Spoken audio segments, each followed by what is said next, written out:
TV. Duol mochung'ne rango lokruoge monego timne obila e pacho ka kotelne gi David Maraga kawuono nochopo e kaunti ma Kisumu mar kawo pach jopiny. Romono mane timore ma Magreso Nyango Social Center nochoko pach jopiny ewi lokruok mowinjore otimne obila ma pacho ka.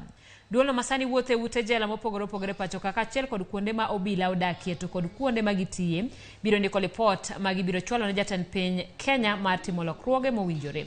Motelo ne romono ne gilimo ka twech ma Kibos.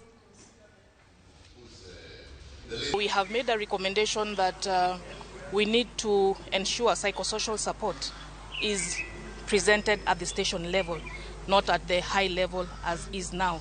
The new recruit, when police are doing recruitment today, the basic salary, the starting salary is 18,000.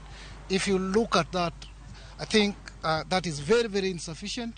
And we are appealing to the Justice Maraga to ensure that the salaries of officers should be taken care of with his team. I want the reform team to invest in women and women affairs. Let them put structures that can accommodate the pregnant mothers and those who have received newborn babies, because there are so many civil societies or well-wishers who would want to visit them in the prison and maybe pay attention to them, check their challenges, the vaccination processes. One thing which has struck me is about wananchi who are dumb and deaf.